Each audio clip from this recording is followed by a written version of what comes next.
हम लोग श्रीमद् भागवतम के तीसरे स्कंद के 29वें अध्याय के 17वें श्लोक को, और समय मिलेगा तो 18वें श्लोक को पढ़ेंगे। क्या पढ़ रहे हैं हम लोग? टॉपिक क्या है? माइक बताइए, वेदवादिनी, टॉपिक क्या है? निर्गुण भक्ति किस प्रकार से? यस, निर्गुण भक्ति को प्राप्त करने के साधन क्या हैं उसको बता रहे हैं। और श्लोक क्रमांक 16 में हमने पढ़ा था, मद्धिष्ण दर्शन स्पर्श पूजा स्तुत्यभिवंदनैः भूतेषु मद्भावनया सत्वेना संगमेन च। मद्धिष्णा, मेरी प्रतिमा, भगवान के विग्रह के दर्शन से, स्पर्श से, पूजा से, स्तुति से और अभिवंदनई मतलब प्रणाम के द्वारा भूतेषु मद्भावना, भूतों में मेरी भावना के द्वारा, अर्थात सभी जीव भगवान के अधिष्ठान हैं। सत्वेना, धैर्य की सहकारिता से।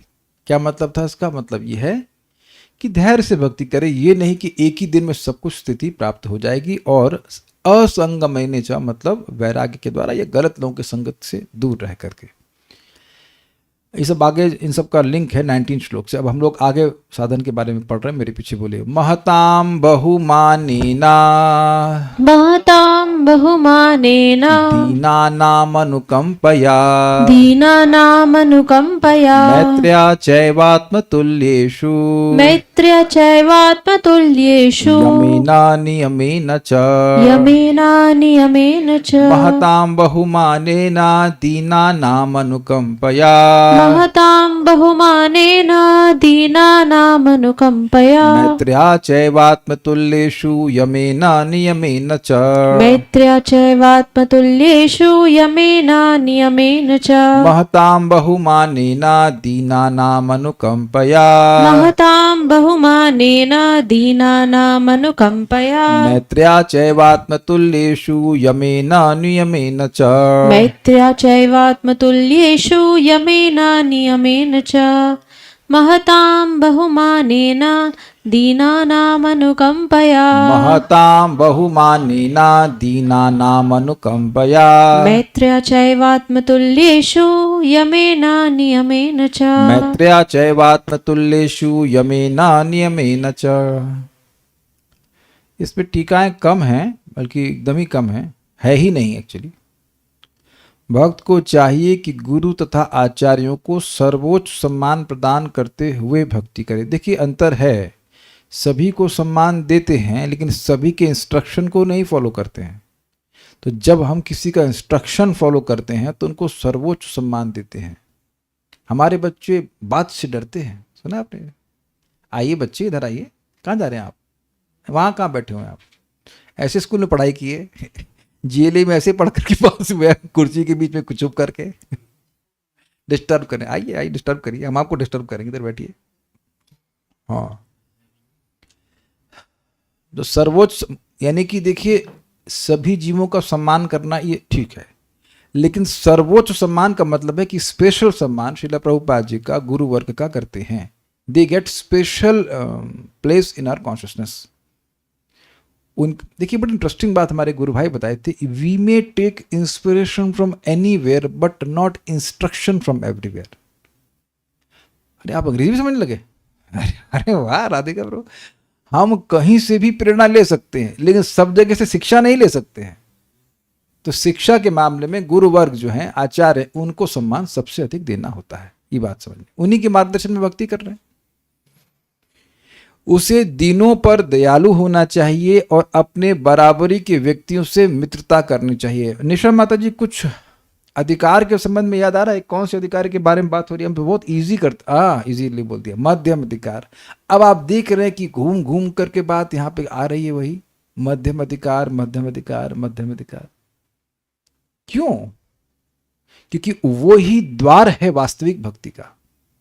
सबको समझ में आ रहा है? सुंदरी देवी दासी माता जी, आपको समझ में आ रहा है? ये मध्यम अधिकार, अपने से श्रेष्ठ लोगों का सम्मान करना चाहिए और ये सामर्थ्य होना चाहिए समझने के कौन हमसे श्रेष्ठ है। ऐसा नहीं कि हम सर्वश्रेष्ठ हैं, क्लियर है? और अपने बराबर वालों से मैत्री करनी चाहिए और दीनों पर दयालु होना चाहिए। देखिए दयालुता का सबसे महत्वपूर्ण अंग है कि लोगों को कृष्ण भावना के लिए गंभीर होने के लिए प्रेरित करने, किसी भी तरह से। somehow they inspire people to become serious in Krishna consciousness. ये सबसे बड़ी दया है। उसके पीछे आगे कुछ भी करिए आप, चाहे दवा दीजिए, चाहे भोजन दीजिए, चाहे कुछ भी हो, लेकिन उद्देश्य ये होना चाहिए कि वह भक्ति में गंभीर हो। वह वास्तविक कृपा है, ये दया है। ठीक है। अच्छा, किंतु उसके सारे कार्यकलाप नियम पूर्वक तथा इंद्रिय संयम के साथ संपन्न होने चाहिए। अन्वय देखिए, महताम बहुमानिना, महापुरुषों का अत्यंत आदर करने से, एक यानी कि श्रेष्ठ व्यक्तियों का सम्मान।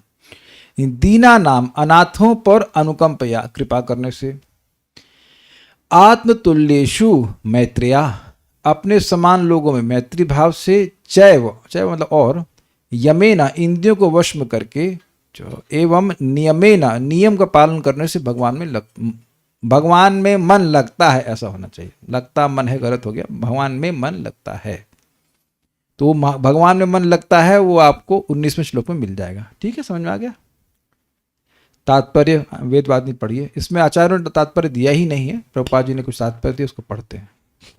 भगवद गीता के 13वें अध्याय में स्पष्ट रूप से कहा गया है कि मनुष्य को भक्ति करनी चाहिए और आचार्य को गुरु बना करके ही आध्यात्मिक ज्ञान के पथ पर अग्रसर होना चाहिए। श्लोक नंबर भूल गया हूं, लेकिन 13वें अध्याय में जब भगवान ने ज्ञान का वर्णन किया तो उसमें आचार्य उपासना के बारे में बोला गया है। ये बड़ा इंटरेस्टिंग है। उपासना मतलब, काले कृष्ण प्रभु माइक है इनके पास, माइक दीजिए, माइक क्यों छुपा लेते हैं आप? बहुत भाई गड़बड़ है, माइक छुपाएंगे तो कैसे प्रश्न करें। उपासना का मतलब क्या होता है? Let's see if you can answer this. हाँ, प्रॉम्प्ट नहीं करिए, हाँ बोलिए। भगवान के समान पूजा करना। उपासना का और क्या अर्थ है? किसको पूछे? राधिका राधा, हाँ राधिका प्रभु, चलिए देखते हैं उपासना का मतलब क्या होता है। मोक्ष माता जी ने सही बताया, बट ओके, आप क्या समझते हैं? जो भी समझते हैं उपासना का मतलब। ऑन कीजिए माइक, ऑन तो कर लीजिए माइक। जिस तरह भगवान की उपासना करते हैं उसी तरह हमें आचार्य की बात की उपासना करनी चाहिए। ओके, वेदवादिनी क्या कह रही हैं? सही बोल रही थी आप, बोलिए बोलिए। उप यानी निकट, और आसन मतलब बैठना। तो उप आसन मतलब निकट बैठना। जो आप लोग बोल रहे हो वो भी ठीक अर्थ है, लेकिन एग्जैक्ट जो अर्थ उपासन का है, उप आचार्य उपासना मतलब आचार्य के पास बैठना। तो पास बैठ के गांजा पीना क्यों भाई? आचार्य के पास बैठ के गांजा पिएंगे? नहीं, पास बैठने का मतलब है उनसे शिक्षा ग्रहण करना, ये बात है। कभी आपको ऐसा अनुभव हुआ है कि आप अपने गुरु महाराज या शिक्षा गुरु जो कुछ भी है, उन्होंने कुछ शिक्षा दी है और उसको जब शिक्षा को स्मरण करते हैं तो जो शिक्षक है उसका स्मरण अपने आप होता है? Have you ever done that? Like शायद ही कोई दिन है जब मैं भूरिजन प्रभु को भूल सकूं, बिकॉज उनकी बात याद आती है। एक महामंत्र सुनो every day, I think every day I remember him. और जब तक शरीर नहीं छूटेगा तब तक तो हम उनको स्मरण करते रहेंगे। Every day, day after day, day after day, every day when I sit for chanting.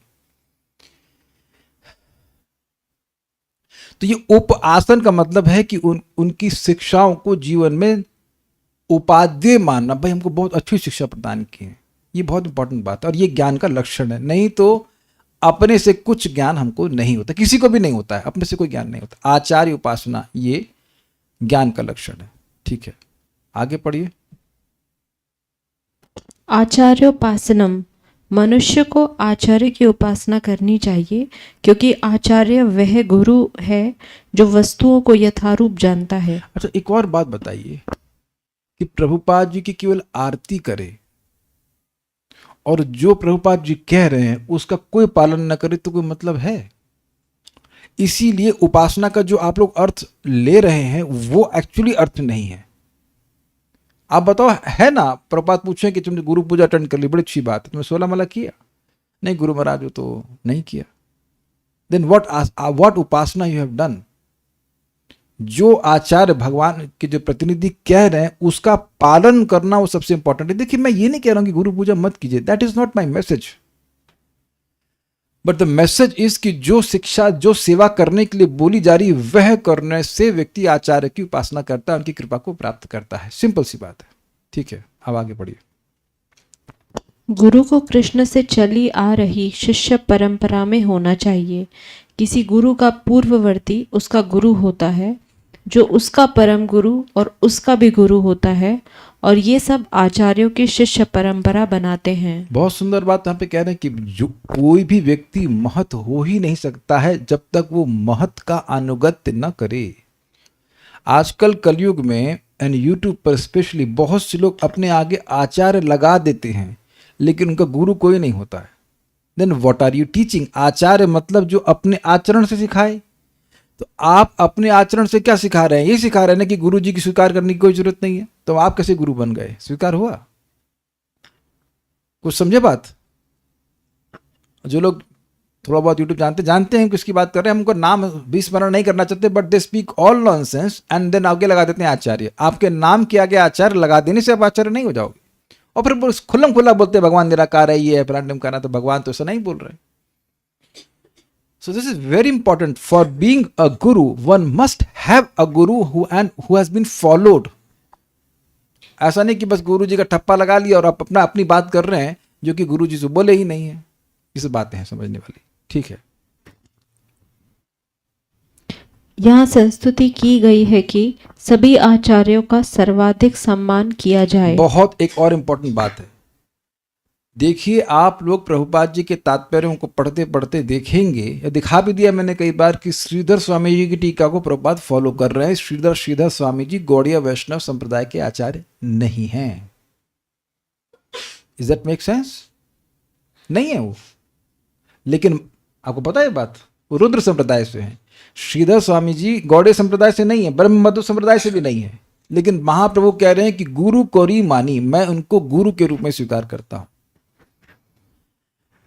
ये बात बहुत ध्यानपूर्वक अपने को ग्रहण करनी है कि जो भी आचार्य हैं, जैसे कि श्रीला विजय ध्वज तीर्थ हैं, और क्या है एक और भी है, नाम भूल रहा हूँ मैं, एक और भी हम कई बार उनको रखते हैं नाम, वल्लभाचार्य तो है, उनको कम पढ़ते हैं उनका, लेकिन हम लोग और भी हैं जिन्होंने टीका लिखी है, याद नहीं आ रहा उनका नाम।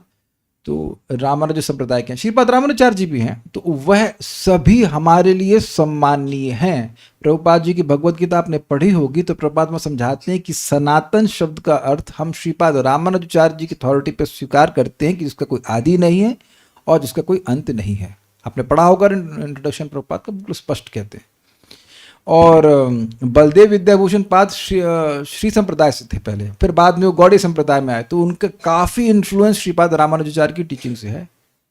तो ये दिमाग से बाहर निकाल देना चाहिए कि हमें केवल गौड़ीय वैष्णव आचार्यों का सम्मान करना है। माइक ऑफ कीजिए, और दूसरा माइक ऑफ कीजिएगा, और अन्य आचार्यों का सम्मान नहीं करना है, फिर अपराध बनेगा। We should be very careful on this. ठीक है, ओके, आगे पढ़िए। कहा गया है गुरुषु नरमतिहि, जिसका अर्थ है गुरुओं को सामान्य व्यक्ति की भांति सोचते हुए। किसी थोड़ा समझिए, बहुत बहुत इंपॉर्टेंट बात। देखिए, जैसे ही ये भावना आती है, अब व्यक्ति का पतन निश्चित है। अब मैं बता रहा हूँ सारी एकदम साइंटिफिकली समझिए कि क्यों पतन निश्चित है। देखिए, गुरु जब शरीर मतलब भौतिक देह में है तो भौतिक देह का धर्म बना ही रहेगा। वॉशरूम जाना पड़ता है, नहाना पड़ता है, बुखार भी आता है, बीमारी भी आएगी, ये आपको दिखेगा ही।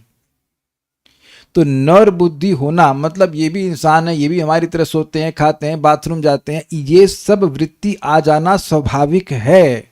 लेकिन शास्त्रीय आदेश को स्वीकार करके उसे काटना होता है कि नहीं, जो कुछ भी है लेकिन ये भगवान का ज्ञान देने वाले हैं, इनके पास भगवान का ज्ञान है। एक बात। दूसरा बात, जो वास्तविक रूप से गुरु हैं उनके हृदय में भगवान अपने को प्रकाशित कर रहे हैं, वो आप नहीं देख सकते हैं बाह्य आचरण से। Does that make sense? मैंने लास्ट लाइन जो बताई समझ में आई आपको? हम लोग ये सोचेंगे कि जैसे मैं सोच रहा हूं, जैसी मेरी दृष्टि है, वैसे ही मेरे गुरु जी की भी तो है, बस थोड़ा शास्त्र जानते हैं। ऐसा नहीं होता है। ऐसा सोचने वाला व्यक्ति गुरु की बात में उपादेय बुद्धि, गुरु बुद्धि नहीं रखेगा। गुरु बुद्धि मतलब समझ रहे हैं, ये हैवी है, मेरे ओपिनियन की वैल्यू कुछ नहीं है, उनकी आज्ञा की वैल्यू है। और जब भी व्यक्ति गुरु की अवज्ञा कर रहा है तो उसके पीछे यही भावना कि गुरु जी के हमारे कपाल पे चढ़ेंगे। What does he know? और तब अब जब गुरु जी के ही विरुद्ध चलने लग गया तो बचा क्या उसके पास? आप एक सिंपल सी एग्जांपल समझिए। देखिए, आप डॉक्टर के पास कब जाते हो? तभी जाते हैं जब हम समझते हैं कि हम अपने स्वास्थ्य को अपनी शक्ति से नहीं प्राप्त कर सकते। तो डॉक्टर के पास जाकर हमारे मन में ये आने लग जाए कि हम डॉक्टर से अधिक जानते हैं, तो क्या आप उनकी दवा लेने वाले हो? Just normal. ऐसा तो डॉक्टर भी बाथरूम जाता है, डॉक्टर की भी पत्नी होगी, बच्चे हैं, जो कुछ भी है, लेकिन आपके लिए जो उसका ज्ञान है वो उद्धार करने वाला, इन द सेंस बीमारी से उद्धार करने वाला। And we give respect to the doctor. इसीलिए साधु को, गुरु को वैद्य से तुलना की जा रही है। तार मंत्र उपदेश पिशाची पलाए। तो गुरु जी के उपदेश पे ध्यान देना चाहिए, ना कि उनके शरीर में कोई रोग हो गया या और कुछ चीज के ऊपर। और मैं आपको उसका प्रमाण देता हूं। प्रमाण कहां पे आ रहा है? प्रमाण है क्या, रामचंद्रपुरी। सही बोला ना? सही नाम लिया, रामचंद्रपुरी ना। एक है ईश्वरपुरी पाद और दूसरे Ramchandrapuri, if I am not wrong. तो उन माधवेंद्रपुरी पाद शरीर छोड़ रहे हैं, शरीर छोड़ने का समय है, मलमूत्र भी त्याग रहे हैं वही बेड के ऊपर, और उनकी सेवा कर रहे हैं ईश्वरपुरी पाद। तो और वह भगवान से विरह का अनुभव कर कह रहे हैं कि मेरा जीवन निकल गया, मथुरा नाथ अब कहाँ हो, मेरा जीवन व्यर्थ हो गया, मैं आपको प्राप्त नहीं कर पाया, कैसे प्राप्त करूंगा, रो रहे हैं। और रामचंद्रपुरी आकर गुरु जी को उपदेश दे रहे हैं कि आप क्यों रो रहे हैं, आप ब्रह्म का ध्यान कीजिए। हमको तो ये समझ में नहीं आ रहा उसको ये कचरा उसके मन में आया कहां से। सोचिए, श्रीपाद माधवेंद्रपुरी के दीक्षित डिसाइपल, देखिए क्या दिमाग चल रहा है। गुरु जी को उपदेश दे रहे हैं कि गुरु जी आप क्या रो रहे हैं भावुक होकर के, आप ये ब्रह्म का ध्यान कीजिए।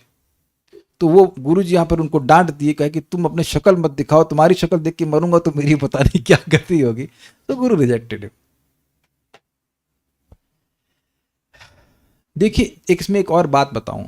कोई शिष्य है, माया से प्रभावित हो रहा है, माया से दब रहा है, तो वो गुरु जी की आज्ञा पालन करने में असमर्थ हो, वो डिफरेंट बात है।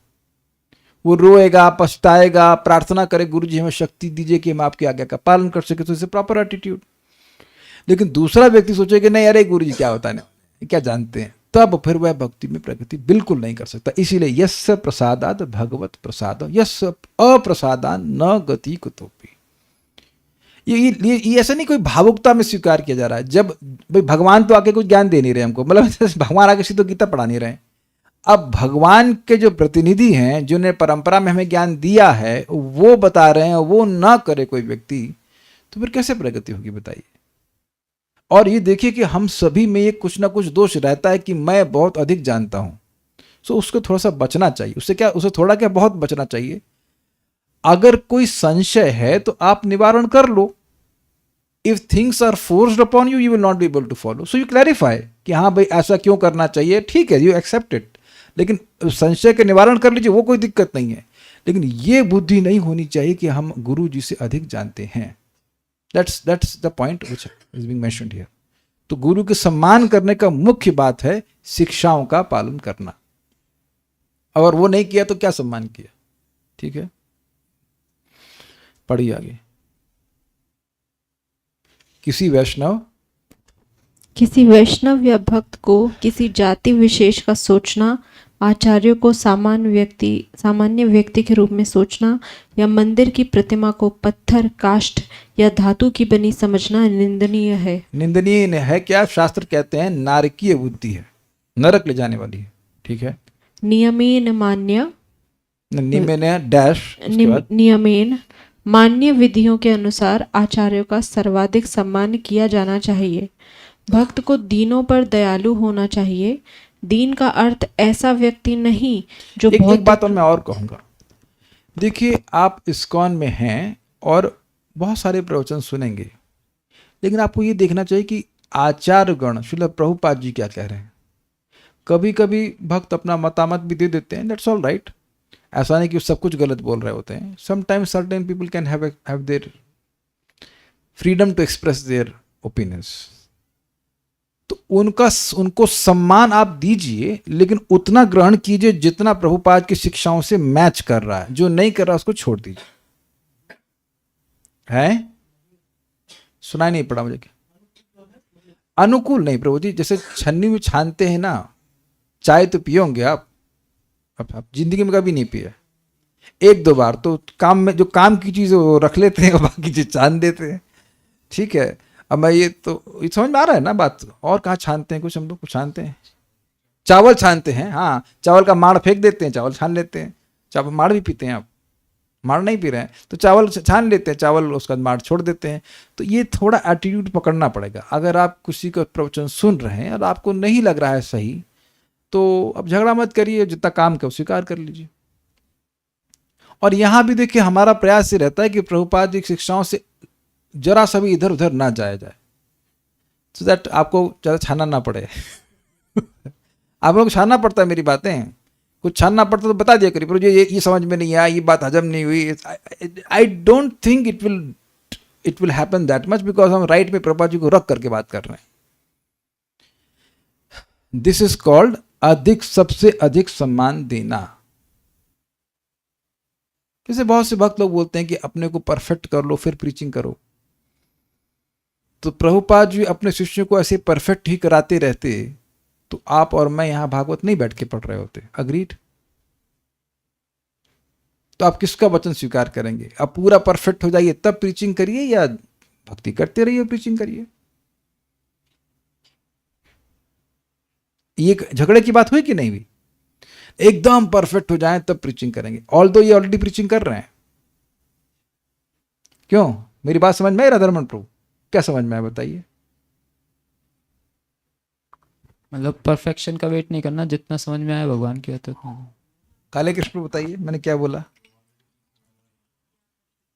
जो बंदा बोल रही है तो वो तो प्रीच ही कर कर रहे हैं ना आपको। देखो निशा माता जी, जब आप परफेक्ट हो जाएं तब आप प्रीचिंग करना।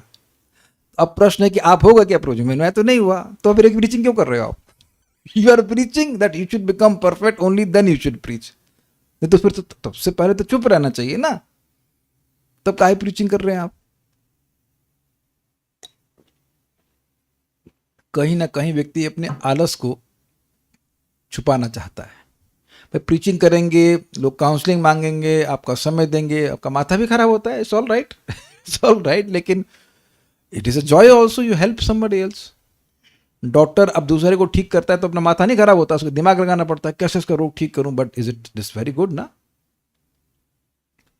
तो अब मैं एक एग्जाम्पल दिया, बाकी आप बहुत कुछ विचार कर सकते हैं। और आप जब संस्था में हैं तो आपको बहुत सारी बातें सुनने को मिलेंगी ही। तो आप देख लीजिएगा कि क्या वो प्रभुपाद की शिक्षाओं से सम्मिलित है, सम्मिलित नहीं, क्या कहते हैं, सम्मत है कि नहीं।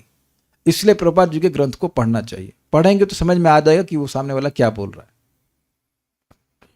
ओके। दीन का अर्थ ऐसा व्यक्ति नहीं जो भौतिक रूप से गरीबी के शिकार है। भक्ति की दृष्टि से वह व्यक्ति दीन है जो कृष्ण भक्त नहीं है। कोई व्यक्ति कितना ही धनवान क्यों ना हो, किंतु यदि वह कृष्ण भक्त नहीं है तो वह दीन है। दूसरी ओर रूप गोस्वामी तथा सनातन गोस्वामी जैसे अनेक आचार्य हुए हैं जो वृक्षों के नीचे रात रात भर रहते थे।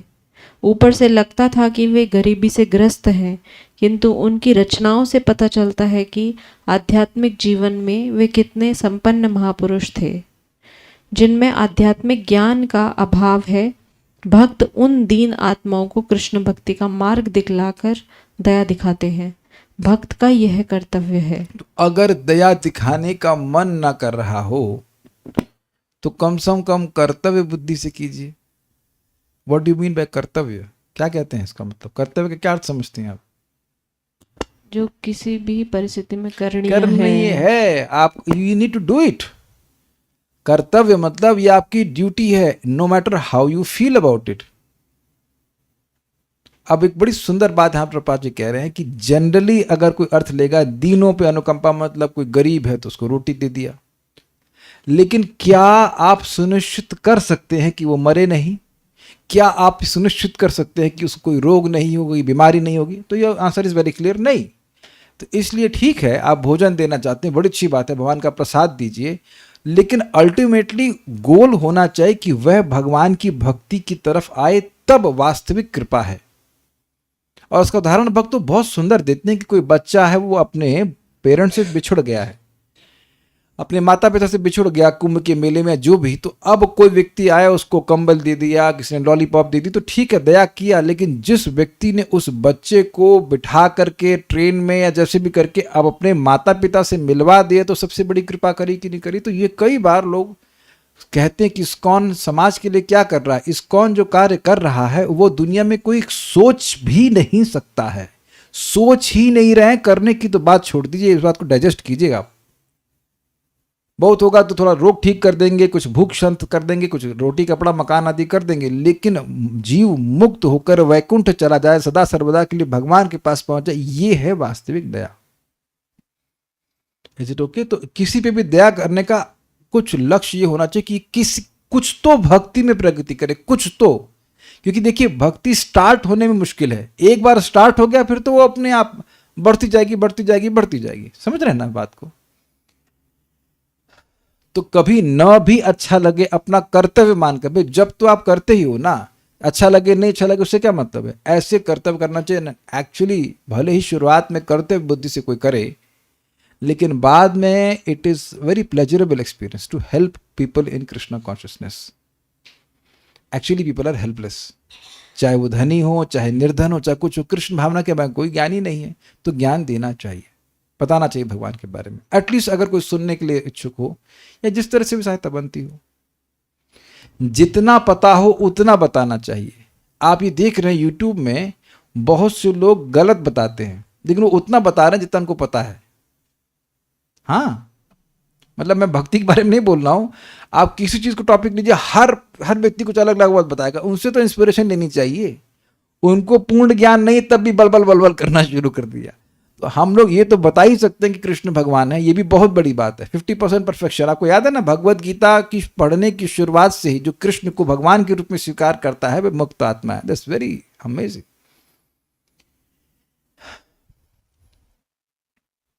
ठीक है, तो ये भक्त का एक कर्तव्य है कि वह बताए। उसे ऐसे व्यक्तियों से इसमें मैं कुछ और भी कहना चाहता हूँ। जैसे हम लोग सुबह जप करते हैं, जूम पे जप करते हैं, तो देखिए जब लोग वीडियो ऑन करके जप करते हैं भक्तों में, तो अन्य लोगों को प्रेरणा मिलती है कि नहीं मिलती है? उसमें कुछ ऐसे हैं जो वीडियो ऑफ करके ही जप करते हैं, तो कम से कम इतना तो हेल्प करना चाहिए लोगों की कि अपना वीडियो ऑन करके जप कीजिए। वहाँ तो कुछ बोलना भी नहीं है, मतलब बोलना है लेकिन आपको कुछ सुनेगा नहीं कि आप क्या बोल रहे हो।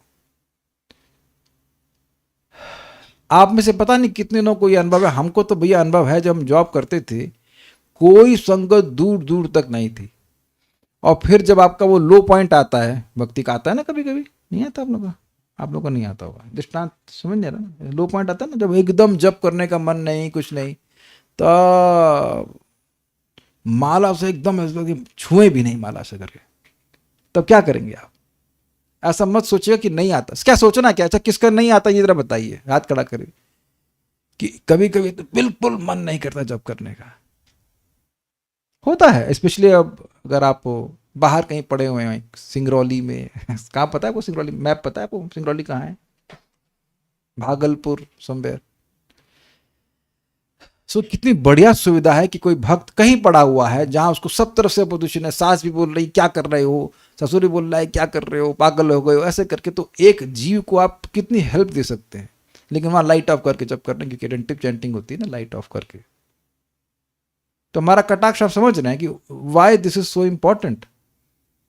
इतना तो कर्तव्य बनना चाहिए कि कम से कम अपने आदर्श को प्रस्तुत कर सके। कुछ बोलना नहीं है, उत्साह से जब कीजिए, आपका लाभ होगा, दूसरे को भी प्रेरणा मिलेगी।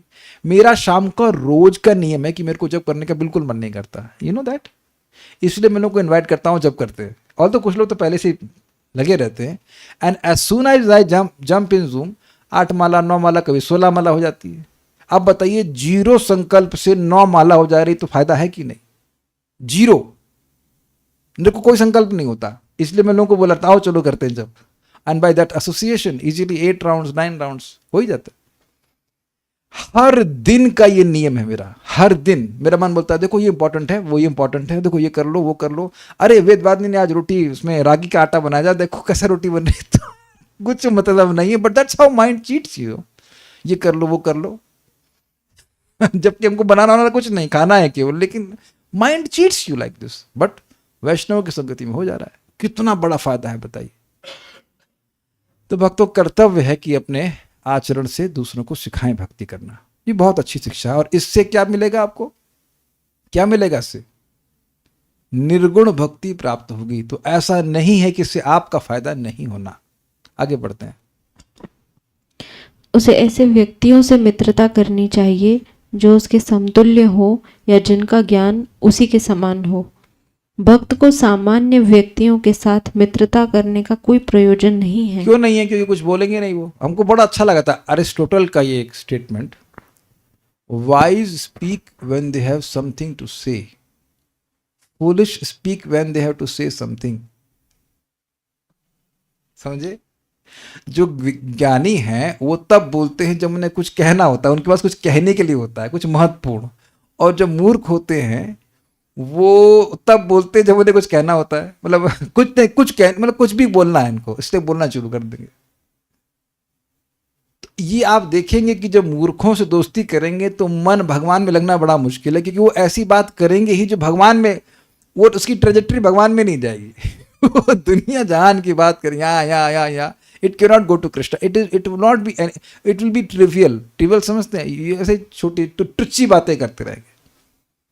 तो ये बात यहाँ पे बोल रहे हैं। बल्कि एक आपने लोकोक्ति सुनी है, ये भी सुनी है, तो खैर थोड़ी पॉलिटिक्स की युक्ति है कि दुश्मन इंटेलिजेंट हो वो अच्छा है, लेकिन मूर्ख दोस्त नहीं होना चाहिए। सुना है आपने ये? किसी ने भी सुना है ये? हाँ, मूर्ख दोस्त हुआ तो वो उसकी काउंसलिंग सुन करके आप भी गड्ढे में जाएंगे। जैसे एक आपको एग्जाम्पल देता हूं, ये तो शास्त्र का एग्जाम्पल है। कंस भैया रिफॉर्म हो गए थे, देवकी और वसुदेव से क्षमा मांगे, उनकी बड़ी आदर बुद्धि, अरे देवकी दुर्गा जी की माँ है, ओहो ये तो मेरी उपास्या है, इत्यादि इत्यादि। अब जब लौट के आया तो जो मंत्री थे वो सब एक ही मतलब खराब लड़के असुर थे, तो वो सब उसको गलत बात बोलने लगे, सब गलत बात बोलने लगे, फिर वो पाप करने में लग गया। इसलिए मूर्खों से दोस्ती नहीं करनी चाहिए। ठीक है, आगे बढ़िए। भक्त को सामान्य व्यक्तियों के साथ मित्रता करने का कोई प्रयोजन तो नहीं सामान्य है। व्यक्ति कौन होता है वेदवादिनी? जो भक्ति ना कर रहा हो। हाँ, लेकिन मैं इसको आज उस तरह से कहूँगी जिनके जीवन के लक्ष्य बहुत सामान्य हैं।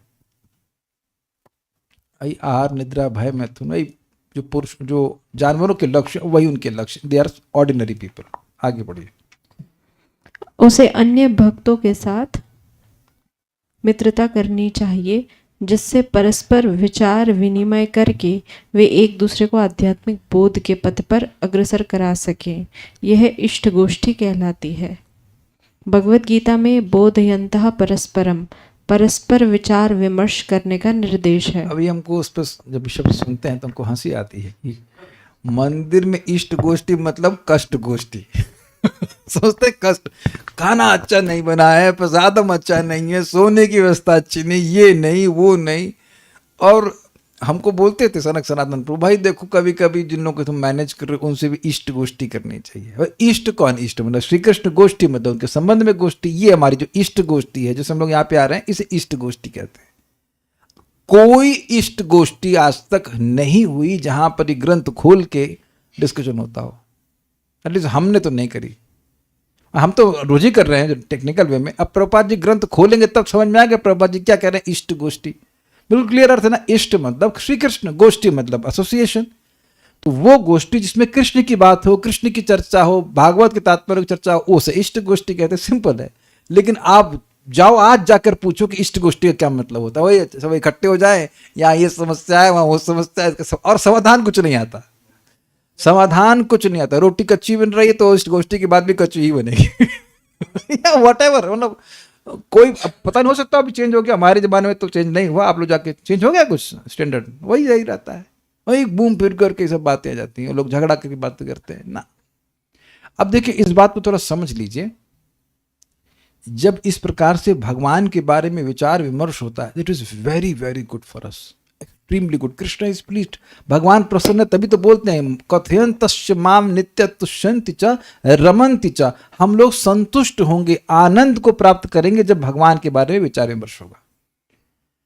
ये आप और मैं इस तात्पर्य को पढ़ेंगे तो उसका वैसा प्रभाव नहीं होगा जितना कि चर्चा करने पर होता है, जितना कि पढ़ने पर होता है। और इस बात को प्रभुपाद जी प्रथम स्कंद के प्रथम अध्याय में कहे हैं, आख्यातानि अपिधीतानि धर्मशास्त्राणि यानी होता, उसमें कहते हैं कि discussion is more important than reading. और मैं आपको सही बता रहा हूँ, मैं घंटों घंटों नहीं पढ़ता, हर दिन आप लोगों से जितना पढ़ता हूँ उतना पढ़ लेता हूँ, थोड़ा सा पहले अनवन में बना कर ले आता हूँ, पढ़ लेता हूँ, और मज़ा आता है डिस्कशन करने में। ऐसे पढ़ करके आगे निकल के उतना छाप मन में पड़ती नहीं है। एक मैम है, उनका साइंस साइंटिस्ट है वो, उनका नाम है श्वेता आदित्य। उन्होंने बोला कि आप ये जो बोलते हो ना, जब तक बोलोगे नहीं तब तक माइंड पे उसका प्रभाव नहीं पड़ता। मैं हमको पैराफ्रेज कर रहा हूँ कि बोलने का मन पे बहुत बड़ा इंप्रेशन पड़ता है। आप जब तक बोलोगे नहीं, मन में सोचते रहोगे, उसका उतना प्रभाव नहीं पड़ता, लेकिन बोलने से बहुत प्रभाव पड़ता है। कई बार मैंने आप लोगों को उदाहरण दिया है कि कभी कोई व्यक्ति है, वही बात रिपीट करता रहता है, and then you become affected. यार तुम एक ही बात काहे बार बार बोल रहे हो? तो आप जान रहे कि जितनी वो बात बोल रहा है, you are becoming more influenced. तो ये जो विचार विमर्शन है ना, ये बहुत अच्छी बात है, और इसीलिए मैं आप लोग को बोलने का मौका देता हूँ। नहीं बोलना चाहते तब भी माइक पकड़ाता रहो, तो बोलो बोलो बोलो कि क्या विचार कर रहे हैं। This is a different kind of class. क्यों वेदवादी है कि नहीं? पहले बड़ी परेशान हो जाते हैं, इतना सारे प्रश्न क्यों हमसे करते हैं, तो अब हम बैलेंस कर दिया सब की तरह। But you think it's not that ऐसे चले गए, नहीं, क्या बोलना चाहते हैं। और सोचिए, ये एक विशेष सेवा है जिसको भगवान मेंशन कर रहे हैं। आप देखना, हम लोग का तो जब आईटी में थे, हर दिन का अनुभव था कि अगर शाम को क्लास होती है, हर दिन से मेरा मतलब जब क्लास में जाते हैं या पहुंचते हैं, we feel refreshed after that discussion, है कि नहीं? आप भी महसूस कर, श्री कृष्ण उपाध्याय प्रभु भी ऐसे कह रहे हैं, महसूस कर लाइक दिस। अच्छा, जूम पर भी कुछ ऐसी फीलिंग आती है या आप लोग को कुछ हल्का हल्का लगता है? ये लोग कोई समर्थन नहीं कर रहा है, ठीक है। एक माता जी हमको बता रही थी, प्रभु जी माता जी आए होते, कह रहे थे कि आपने इतनी बार बोला कि ये जागृति, सुषुप्ति और ये, तो कहीं और भी क्लास हो रही होगी। तो इन्होंने धड़ से बोल दिया 4 अवस्थाएं होती हैं। तो बोले क्या गूगल से देख करके बोल रहे हो? नहीं, बोले नहीं, इतनी बार सुना है कि याद आ जाता है, सुषुप्ति, जागृति और तुरिया इत्यादि जो भी है। So every time things are getting discuss, it goes deeper in your heart, deeper into your heart, ये बात है। तो ये इष्ट गोष्ठी है, तो इसके आधार पर मैत्री होती है, ये बात बोल रहा है। आगे पढ़िए। सामान्यतः शुद्ध भक्त अपना अमूल्य समय भगवान कृष्ण या भगवान चैतन्य का कीर्तन करने तथा उनके कार्यकलापों के विषय में परस्पर विचार विमर्श करने में लगाते हैं। ऐसी असंख्य कृतियां हैं, यथा पुराण, महाभारत, भागवत, भगवद गीता, उपनिषद, जिनमें भक्तों के विचार विमर्श के अनुकूल असंख्य विषय हैं। पारस्परिक रुचियों तथा समझ के आधार पर व्यक्तियों के बीच मैत्री सुदृढ़ होनी चाहिए। ऐसे व्यक्ति स्वजाति कहलाते हैं। हाँ, यानी कि जिनको भागवत से प्रेम है वो आपकी जाति के हो गए, समझा गया? तो जिनको नहीं भागवत से प्रेम है वो किसी और जाति के हो गए। लेकिन उनको सम्मान देना है भाई, लेकिन आप उनसे मैत्री नहीं कर पाओगे, हो भी नहीं पाएगी। It can be maximum working relationship, but it can not be deep heart to heart relationship, and that has to be there. ऐसा नहीं, सभी लोग जाति के नहीं होते हैं। आगे पढ़ते हैं। भक्त को ऐसे व्यक्ति से बचना चाहिए जिसका चरित्र मानक के अनुसार स्थिर न हो, भले ही वह वैष्णव या कृष्ण का भक्त क्यों ना हो। यदि उसका चरित्र ठीक नहीं है तो उससे दूर रहना चाहिए। ठीक है, तो स्पष्ट नहीं आ रहा है।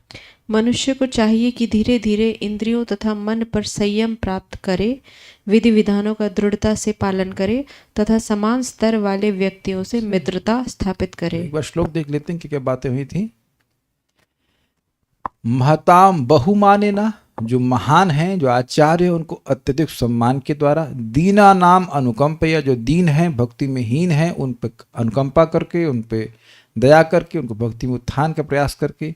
मैत्रेया चैवात तुल्यशु, अपने से तुल्य जो है उनसे मैत्री करके, अर्थात स्पेशली विचार विमर्श करके। देखिए, विचार विमर्श के लिए आवश्यक है सामने वाले के पास भी कुछ बुद्धि होनी चाहिए, तब तो आप विचार विमर्शन कर पाएंगे। तो अगर भक्तों से मित्रता हो करनी है तो अपने जो तुल्य लोगों से भगवान के बारे में बात करना चाहिए, और यम का पालन करना चाहिए, नियम का पालन करना चाहिए। यम हमारे पास क्या है? जो चीज़ हमें नहीं करनी है, अर्थात 4 नियमों का पालन। और नियम मतलब अपना जो भक्ति के नियम कर रहे हैं, प्रसाद खाना इत्यादि इत्यादि।